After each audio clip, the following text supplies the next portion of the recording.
I think in 2008, me and Jared started working together. For close to like 2 years, we were just working on the songs. We never really planned to make a band. That was really not our intention as such. We just did music because we liked what we did. We felt God in what we did, and that was the only thing which was important to us. And band was just like the eventual process from there, and it was very easy for us to, we never really broke our heads to, think where are we going to find the guys or how are we going to do anything. It was just that it just happened, and we just prayed about it and said, if God wants us to do this, we'll do this. And that's how you see 4 people on this couch.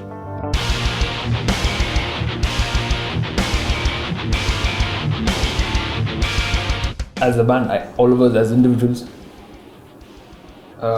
we are broken people, and it amazes me, amazes us every time that when God uses us as individuals and when God uses us as a band, we know that this is not just a human effort, and it's a great example of how when you put or when you surrender things into God's hands, how He shapes it in His own way, how He beautifully shapes it. I think the name defines itself. Like everybody understands it in a different way. At first, people thought we were talking about some cop pointing his gun at us, but that's not what it meant. It's a personal thing. It's a spiritual thing to us, and there is this point in your life where, like James mentioned, you're broken, and you realize that.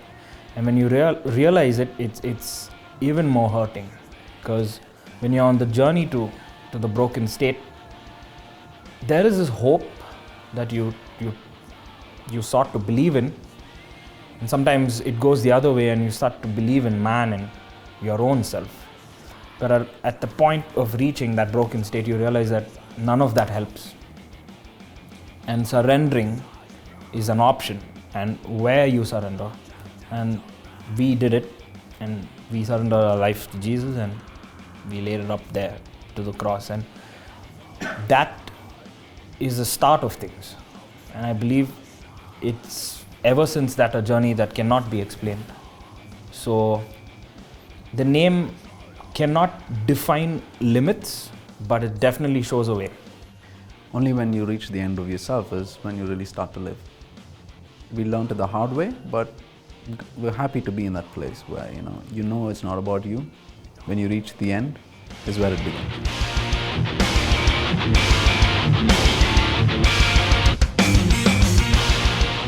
I think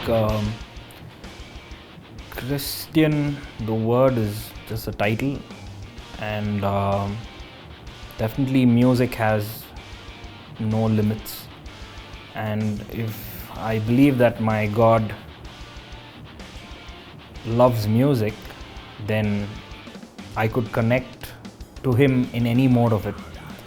So yes, we are Christians, and we live our lives in Christ, and we live that life. But metal music was definitely something that we all grew on and dreamt of being in a band that played that kind of a genre. And when me and Joe sat together on this, we never had an intention to say, let's write metal.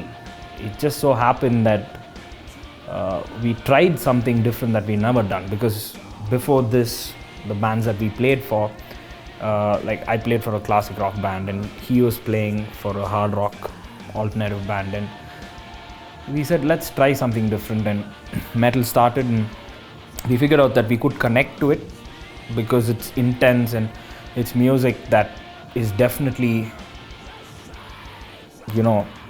speaking out loud.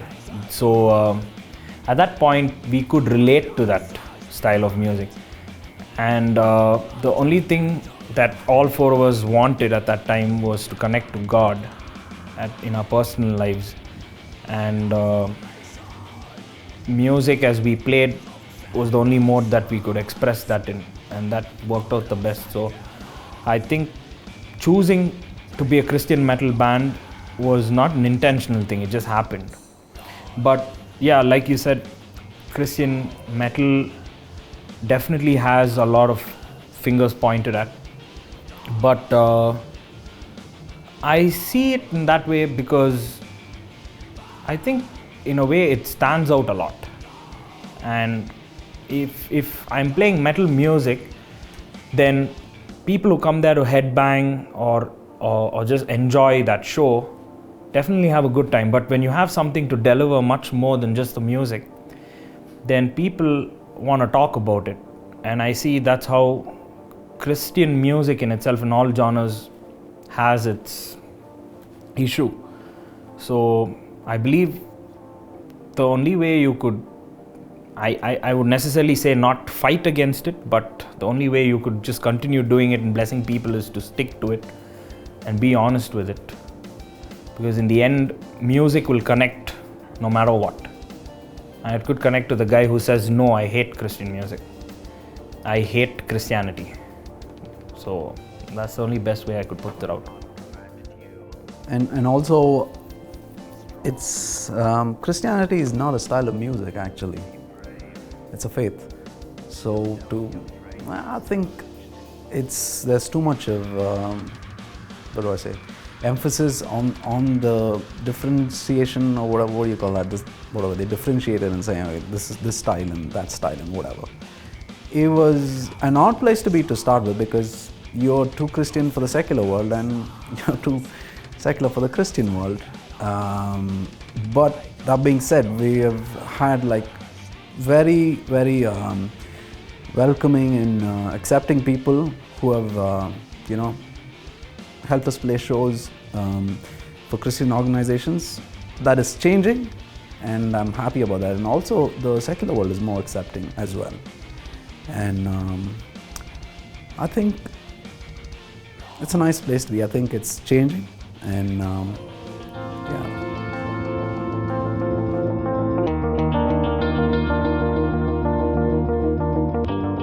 I guess all of us like listening to metal bands like As I Lay Dying, August Burns Red. These were some of the bands that actually brought us together as friends in the first place, because all of us like listening to that sort of music.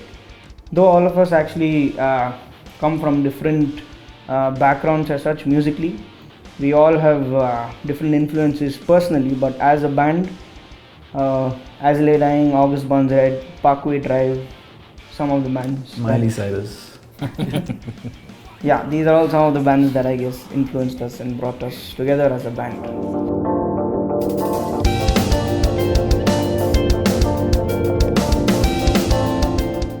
There is no necessary schedule as such unless there's some show or anything that is actually planned. We keep writing music in our personal spaces, and we keep sending out ideas through email, and all of us keep working that way, and we meet and try to practice, jam on these ideas and try to get something out of it. So this is usually the way it works. Initially it was a challenge. Initially it was not like set up and you're good to go. We definitely didn't want to limit ourselves musically, if you're asking, but I think at that time, like 2010, we, regardless of shows, regardless of what was coming, we jammed for about 4 to 5 hours a day, and we used to start off. Yeah, we used to start off early in the morning because we were in a fresh mind and it felt good. It's like literally like warm up or workout in a gym to come and play that kind of music, because it's new to us. I'm sure there are 1,000 other bands that play better than us, but for us it was definitely something that we needed to work on, and we put that effort. Today it works differently. Like today we have just more than just practice. One of the things that we follow is also fellowship as a band, and that's a primary priority that we work on, to meet and fellowship as a band. That keeps us going. So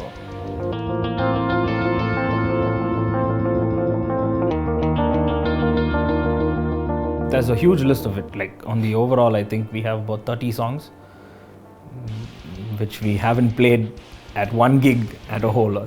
So hopefully sometime soon. But we started off, so 2010 we released our independent debut release called The Expanse, which had about 13 songs. And then we released an EP 4 months later called Saint Sinner, which had about 3 songs, 4 singles during that time. And towards 2012 we did one acoustic album called Colors, which was 3 songs from Expanse that was done in an acoustic version.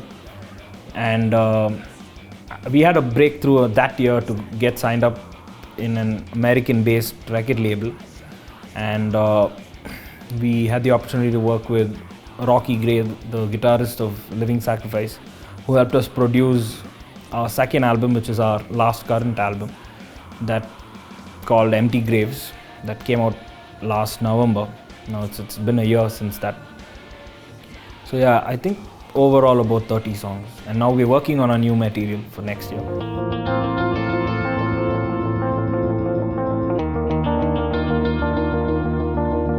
It doesn't necessarily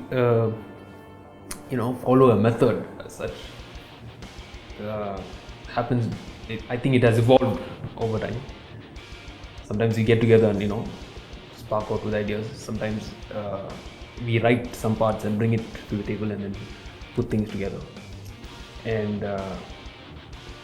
but I think for the most part the music has come together first, and then the lyrics are written over it, and then the whole thing comes together as a song. Primary focus would be to say that we communicate with music as artists. I mean, we really don't sit down too much and talk on what goes behind, but we communicate through our music.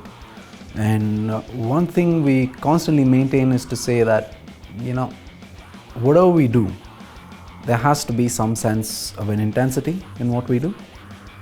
So whether it comes from the lyrics or from an idea or from a riff or from a drum beat or from whatever incident, we just have a basic foundation to say, okay, this is the emotion you want to capture on this song, and it goes from there.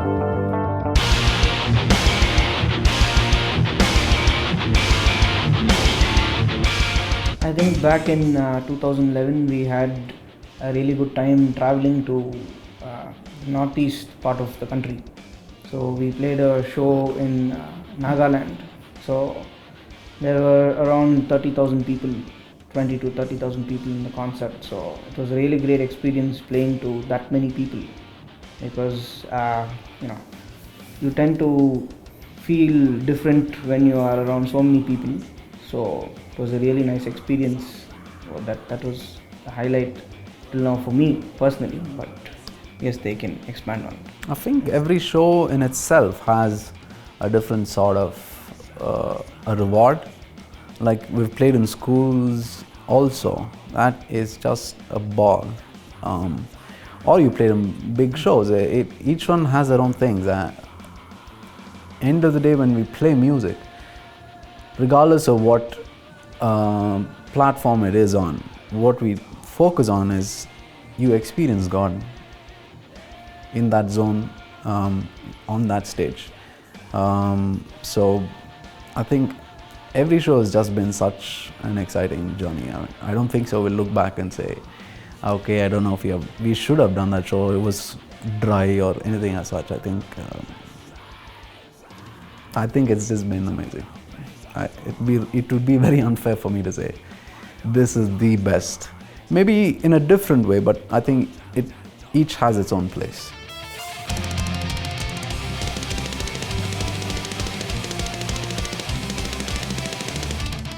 The band was functional from 2010, but prior to that, me and Freddie were just working from 2008.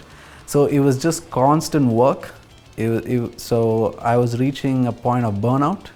It was just too much of work, and there was no way I could um, think any differently, or my mind was stuck in a rut, and I don't function very well on my own. So it was just that need or the desperation to say, okay, where do I find my strength? Yeah, okay, I believe in God, but where do I take it from there? And that's when I realized that everything I need is in the Word. And Refresh was just about just diving into the Word and saying, this is going to be my definition no matter whatever I go through. This speaks life to me, and this is how I'm going to be refreshed, and that's the way to be refreshed. And that was the idea behind that song.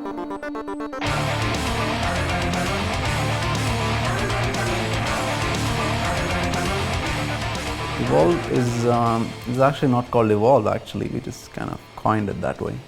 It's just the reverse of love, EVOL. It was just an observation of what love is. In today's context, in today's world, where does love stand? How do people, interpret it, and things like that. End of the day, if you have to look at it, the reason we exist is just because of love. That is like the primary thing. God created us to love. He wanted to love us. He created us, and so it was just an observation for me to say, how far are we deviated from that, and how do we get back there? And it was quite fun. It was fun to ask a lot of people about, what they thought about love, ranging from like 5-year-olds to like 65-year-olds. Just asking them what their perspective is and how I understand it, how I understand God's love, and how I could bring it back together. I think that was the idea behind the wall.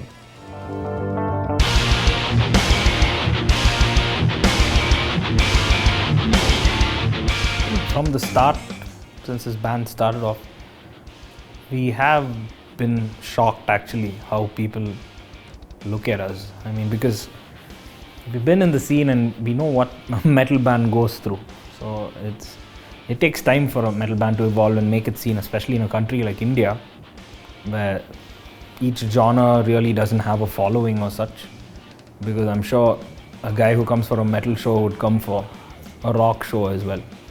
So I think we definitely, technically speaking, focus a lot on music, and our fear would have been, what if people don't accept us? You know what I'm saying? Like, you're playing technical music, and what if people don't really? But then at a point, it's like you said, a satisfaction level to yourself first. So yes, I like this song, and then you put it out on social media network, or you get it out on a CD as a release, and you wait for people to come and buy your stuff, and then you see the most like people who you wouldn't even imagine coming and telling you, I like your music. Like, I remember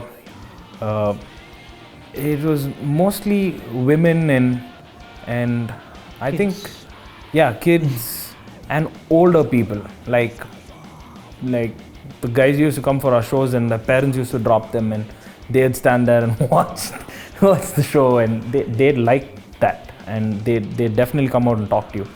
That's when we begin to realize that it's what you believe in more than music, and more than just trying to create a song or make it friendly to the ear. I think it's what you believe in that connects, and definitely it's grown today. There are a lot of people that send us messages from different parts of the world saying, I like your stuff, you should come down, and that keeps us going in a way. But ultimately, I believe we are called for this, so I definitely see it come our way.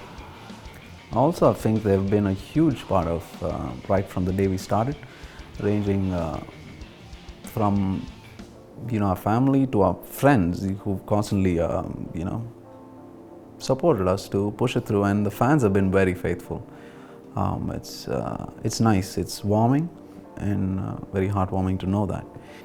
And one thing we focused on as a band through our experience of music is to break that barrier of being an artist and looking at them as fans and enjoying that relationship. So since you're on stage, you have the limelight, you're performing, people come there and enjoy. And when you're backstage, guys want to come and meet you. We take it forward from there. We make sure that we make friends with them. And we learn a lot that way too, to look at life in their shoes and see how it looks in different ways. And ultimately, that's what it is. Because if they rip you out from stage, then you're just another human being. And that's how we look at it. So it's we definitely create that family environment, and be it unintentionally or intentionally, we want that friendship to stay. That really helps a lot. It's encouraging to know that people are being touched by what we do. I think because we're very simple people, there's nothing which you can stand and say, okay, fine, I did something on my own. The only thing we try to keep constant is to say that whatever we do, that has to minister to me. It has to make sense to us. If he's giving me a guitar, if it should make sense to us as a band. If I'm writing a lyric, it should make sense to us as a band. And without making sense to me, if it just goes out, and I don't know how much I would be satisfied in that. I think the reason why we started this is because we feel God in what we do, and our convictions in this comes like way up to say, what am I learning from this? And it's awesome to know that, you know, people are blessed by it. Like one of his friends, I think he said that he was on the verge of suicide, and you know, he just looked at our artwork and things changed. That's really magical, and that's none of us. And it's very humbling when we hear comments. You know. That's nice.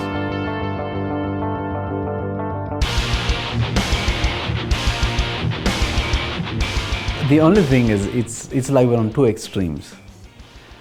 You're either extremely funny or extremely serious, and it's like you obviously kind of, because you work together for a long time, you tend to understand, okay, when the other person is serious or when the other person is joking. Like last year when we were writing the album, we would meet almost every day writing for the album. We wouldn't even say a word or look into each other's face because all of us were in a weird zone.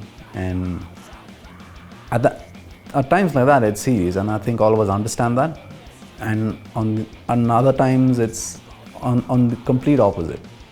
You know, it's a weird mishmash of extremes. Some of the funniest moments is, I think we very mutually pull each other's legs, and some of it happens in the stage. Like at one gig, I remember Sanjay's jack came off, and he still continued to play, and me and James were like bursting out laughing on stage. He didn't realize. Later he turns back fully pissed and he puts his jack back. Yeah, and I think I remember Joseph falling off the stage or something like that. We usually hit each other on stage and fall off. So yeah, always happens. I think with every session bass guitarist we've had funny moments. Like That's because that person is not there. We can talk about that. No, it's not that. Like I remember we used to play with our first bass guitarist, and today he's a pastor. And he's a cool pastor. He's awesome. And he used to play, and since we play complex stuff, the only way, like of course bass and drums lock, right? So if you're a musician, you'd understand that. And most of it is between the kick drum. So we have this thing in our music called breakdowns. So it's about these mathematical things that happen in a song, like understanding different notes and playing at different time levels. So Sam, if you're gonna watch this, this is for you. He used to that's okay. He used to watch my kick drum and look off the reflections and play his notes. So once at a gig, I found him do that, and he was still headbanging and looking at me and watching the kick drum notes, and he played the entire song. That was very funny. And with the other bass guitarist in the jam room, I think I imitated how he looked on his face, and that was really funny. So I think we have our fun like that. It's definitely something that stays, and we cherish that every time we meet. Yeah. But when we are on stage and when we're doing our job, it's definitely intense, like Joseph said.